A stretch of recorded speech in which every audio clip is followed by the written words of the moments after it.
cima, São Paulo parece não ter fim. É a 6ª maior cidade do mundo, a 10ª mais rica e só a 25ª no ranking das melhores, que analisa a infraestrutura, perspectiva de crescimento e nível de bem-estar das pessoas. O contraste é grande. Rica, a cidade cresce para todos os lados, mas ainda não consegue atender às necessidades básicas de parte da população. A população cresceu, a infraestrutura não. Deveriam projetar um ambiente onde nós possamos realmente viver com qualidade de vida. Mais verde. Parques, fazer mais parques. Mais faculdade pra gente, mais oportunidade. Mais oportunidades para serviço, que o transporte fosse melhor. E educação também para conscientizar politicamente as massas para que elas possam cobrar das autoridades os serviços que essas têm o direito, têm o dever de prestar à sociedade, ao povo. Falta muito de tudo. Saneamento, moradia, transporte público, rios limpos. Falta planejamento. Como São Paulo tá impossível de viver, né? Tem muita mudança fácil que poderia ser feita. Eu acho que está aí na frente de todo mundo. A questão é fazer. Grandes cidades, a maioria são assim, né? Não. Cidade grande não é assim. Ela fica assim, caótica, de acordo com a história e com as escolhas que gestores e cidadãos fazem. Se eu for viajar por um país desenvolvido, se eu for numa cidade que nem Paris, Londres, Amsterdã, Berlim, ou Nova York, ou Washington, eu vou ver cidades que têm um nível de estruturação para o público muito grande.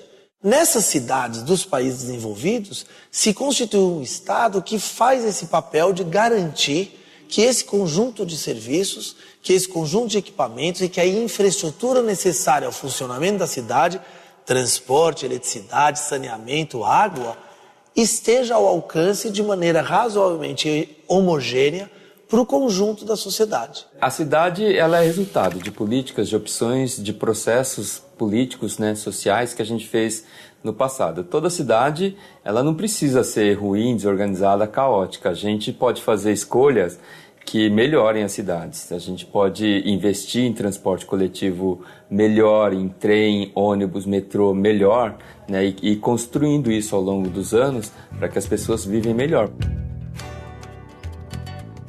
Mundo afora, o homem cria soluções para melhorar as cidades. Mostra que é possível mudar. Seul, capital da Coreia do Sul. Em 40 anos, a população saltou de 3 para 10 milhões. E todos os indicadores sociais e econômicos são positivos. Ou seja, a cidade cresceu e as pessoas vivem muito melhor. Até os anos 90, o transporte público em Bogotá, capital da Colômbia, era um caos. Com ruas exclusivas e outras intervenções, o transporte coletivo virou prioridade. E hoje é modelo. Uma pesquisa sobre o trânsito realizada em 66 cidades do mundo mostrou também que há muito o que mudar. Com notas de 0 a 100, a grande maioria das cidades ficou com média 65, o que significa mais ou menos 2/3 dos objetivos. Só 2 cidades, Hong Kong e Amsterdã, tiveram nota acima de 80.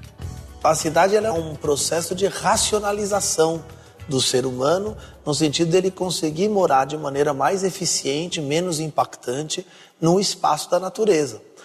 Tentando racionalizar o uso da água, o uso da infraestrutura, aquilo que ele precisa para morar em coletividade. Então a cidade, antes de tudo, é uma solução. O problema é que ela precisa ser uma solução planejada e ela precisa ser uma solução que preveja 2 coisas. Primeiro, o seu crescimento, ou seja, como ela vai responder ao número de pessoas que se prevê para essa cidade nos anos e nas décadas que vêm para frente. E segundo, a cidade precisa ser prevista sempre para atender o conjunto, a totalidade das pessoas que moram nela e não uma parte dessas pessoas. Toda cidade tem solução se o foco for as pessoas. Todas as pessoas. E a partir daí, uma via de mão dupla.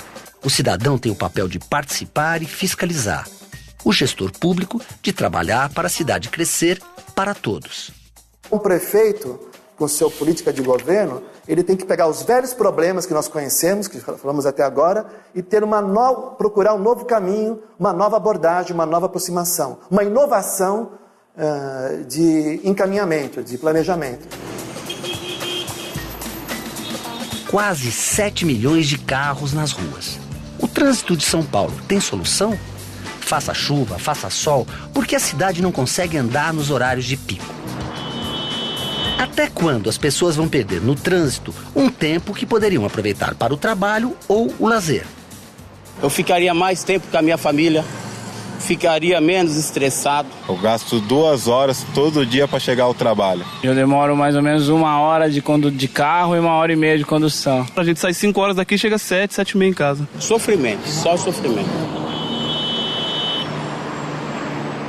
Na verdade, nós estamos reféns ou resignados ou abduzidos, se eu pudesse usar um termo da ufologia, né? Estamos abduzidos por um urbanismo muito perverso, um urbanismo extremamente rodoviarista, que eu quero dizer, submisso ao automóvel, né?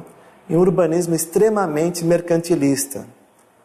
Isso é muito ruim. O carro, ele passou a ter essa importância e ter esse impacto negativo que tem nas nossas cidades, porque a gente não fez a opção pelo transporte coletivo de qualidade lá atrás, né? Junto com a preparação da cidade tanto para os carros quanto para as pessoas circularem com qualidade. Os rios que passam dentro da cidade são verdadeiros canais de esgoto a céu aberto, emparedados por rodovias urbanas. As pontes das cidades brasileiras são pontes de rodovias de autoestrada, onde o pedestre não existe, o ciclista não existe. Em São Paulo se faz uma ponte estaiada que custa milhões, por onde o ônibus não pode passar. Se fazem túneis que custam milhões, por onde o ônibus não pode passar, é só para o carro. Então a política ela é sempre voltada para o automóvel. Só que o automóvel representa só 30% dos deslocamentos diários na cidade. 70% da população se desloca de trem, de ônibus, de metrô. Um bom exemplo de planejamento de trânsito fica a pouco mais de 400 quilômetros de São Paulo. Em Curitiba, capital do Paraná, o poder público tratou o transporte público com prioridade e criou ruas exclusivas para ônibus. O transporte público liga os bairros mais populosos e atende o maior polo de empregos. Outro exemplo, a região metropolitana de Tóquio, capital do Japão, tem mais de 35 milhões de habitantes e um sistema de transporte público de dar inveja. A viagem mais longa dura 1 hora. Por que o sistema de transporte público da Grande São Paulo, que atende 19 milhões de pessoas, não funciona como o de Tóquio? Porque o Japão deu prioridade para o transporte público. O metrô de Tóquio foi inaugurado em 1927. O de São Paulo, em 1974. Resultado: São Paulo tem 74 quilômetros de linhas. Tóquio tem 286, quase 4 vezes mais. E para os especialistas, quais os pontos fundamentais para o crescimento das cidades?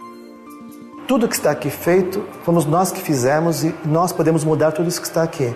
Se os rios estão poluídos, fomos nós que deixamos fazer isso, com a nossa omissão, com a nossa resignação. E quem vai mudar isso somos nós. Precisa é uma mudança radical na prioridade do investimento público. Eu preciso ter uma sociedade que aceite que eu vou parar de fazer ponte para investir em transporte público, mesmo que o trânsito fique ruim enquanto isso. Eu vou ter que aceitar que os edifícios vazios nas grandes cidades, nos centros, possam ser destinados à habitação social. É importante elas participarem, as pessoas participarem para discutir o seu bairro, para discutir a sua cidade, porque é só assim que a gente vai conseguir encontrar caminhos, né, para soluções. Não adianta ficar esperando um prefeito, um vereador, um ministro iluminado que vai trazer a solução do nada, porque se ficar esperando não chega mesmo. Planejar é preciso. Se a cidade sabe para onde vai crescer, é um bom começo para decidir o que fazer. Grandes ou pequenas, as intervenções urbanas podem provocar enormes transformações. Em Seul, A renovação urbana foi tão profunda que um rio que estava coberto de asfalto foi recuperado e virou área de lazer. Em Valência, na Espanha, o rio que provocava enchente foi desviado para fora da cidade. E a área que ele ocupava no centro, transformada em parque. Aqui em São Paulo, há projetos que podem colocar um sorriso no rosto dos moradores. E se a Avenida 9 de Julho, que é assim, ficar assim, devolvendo o rio Saracura para a natureza da cidade? E se o Minhocão, uma invasão na vida da cidade e das pessoas, ficar assim, um espaço para o cidadão? São Paulo precisa muito mais. A cidade é nossa.